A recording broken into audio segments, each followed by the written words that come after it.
The president Jamanatigi be TikTok kan sisan o ye kuna wulukuba de ye. Républicain ka cɛbɔba nin kelen do k'i kanbɔ jamanatigi sigi kalata la Donald Trump seginna kana TikTok bɔlɔlɔ sanfɛ kalo tɛmɛlen. Chiefs or Niners?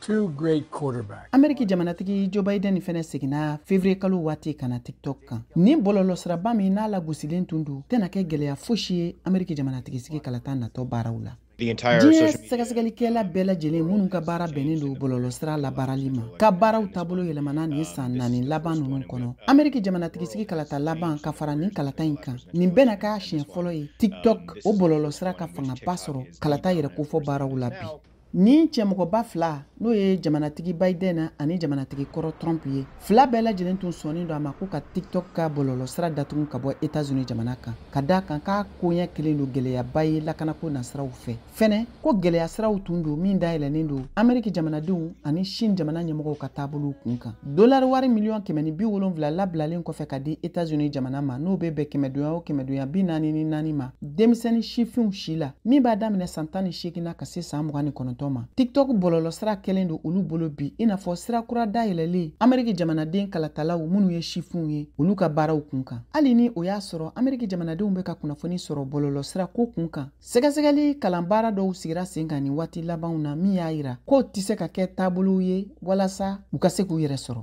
An kelen kɔfɛ ka ɲininkali kɛ kun juman de la a y'aw kɔsegin kana ni bɔlɔlɔ sira ninnu ma. Ne hakili la a kunba dɔ bɔra ɲɛnajɛ siraw la minnu bɛ kɛ a kan n'o kɛra a kun belebeleba dɔ ye an bɛɛ lajɛlen ka se k'an yɛrɛ ye a kɔnɔ kɛrɛnkɛrɛnnenya la TikTok bɔlɔlɔ sira ko nin ɲɛnajɛ sira minnu bɛ sɔrɔ TikTok bɔlɔlɔ sanfɛ de kɛra kunba dɔ ye kunnafoni kura wɛrɛw ka bin min b'a yira ko da tun sera kun min ma n'o tun kan ka k'a datuguni ye tun tɛ se ka kɛ a kunba dɔ ye bawo mɔgɔ caman de ɲɛsinnen do ni bɔlɔlɔ sira in ma. Jamakulu minnu bɛ TikTok bɔlɔlɔ sira sanfɛ ye taabolo kura wɛrɛw sɔrɔ min lakilennen do n'o bɛ kɛ ni kunnafoni dicogoya ye hakilinaw labilali nisɔndiya ko min bɛ danfara don bɔlɔlɔ sira tɔw ka kunnafoni dicogoya kan i n'a fɔ Facebook ani Instagram a kun tɛ bataki bilali dɔrɔn ye ka di teriw ma walima i ka denbaya. TikTok kunnafoni minnu bɛ di TikTok bɔlɔlɔ sanfɛ bɛɛ lajɛlen fanba bɛ bɔ mɔgɔ wɛrɛw yɔrɔ min jaguyalen do TikTok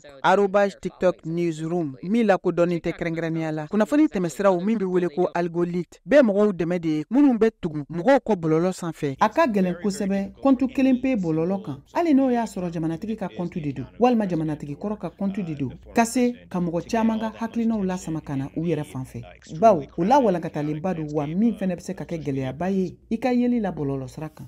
Sɛgɛsɛgɛlikɛlaw jago sira fɛ n'olu bɛ wele ko expert en marketing ko k'a nafa ka bon mɔgɔw k'u sinsin fɛn minnu bɛ ye jamalamɔgɔ minnu bɛ bɔlɔlɔ kan n'olu bɛ wele ko influenceurs fo kunnafoni ka se ka labila kan caman de la maa yanganbaw bɔlɔlɔ kan n'o ye influenceurs ye fɛnɛ caman de bɛ minnu lakodɔnnenba do wa u kɛlen do ka kumaɲɔgɔnya sɔrɔ ni maa wɛrɛw ye minnu tugulen do u ka bɔlɔlɔ kɔ an dalen do olu de la kosɛbɛ ka tɛmɛ politigimɔgɔw kan i kan ka fɛɛrɛ kɛrɛnkɛrɛnnen de ɲini cogo min na i bɛ se k'i ka kunnafoni latɛmɛ a tɛmɛ cogo la ka ɲɛfɔli kɛ cogo min na i bɛ se ka kɛ jamanatigi ɲuman ye sira dɔ fɛ n'o bɛ se ka kɛ sira caman wɛrɛw fɛ ka sɔrɔ i ma maaw lasɔrɔ bɔlɔlɔ sira kan n'o ye plateforme ye nanzarakan na bawo a maa fanba bɛ na nin yɔrɔ in na de ka na u yɛrɛ ɲɛnajɛ u tɛna ka na aw ka politiki yɛrɛ kofɔ baaraw lamɛn an ko min ma ko publicité kunnafoni minnu bɛ ka di kɔni y'a yira k'a fɔ k'a yɛrɛ kofɔ taabolow ka gɛlɛn kosɛbɛ fɛn min ye TikTok sanfɛla mɔgɔ dɔnniw ye n'o ye influenceurs ye fɛnɛ bɛ se ka kɛ taasira kelenw ye walasa ka se ka dɛmɛ don yɛrɛ kofɔ baaraw fan fɛ bɔlɔlɔ ko nasiraw fɛ n'o ye campagne numérique ye nin jamanatigi sigi kalata in na nin tun ye VOA ka lasilikɛla Tina Strand ka laseliw ye Mariam Traoré VOA Bambara tɔgɔ la.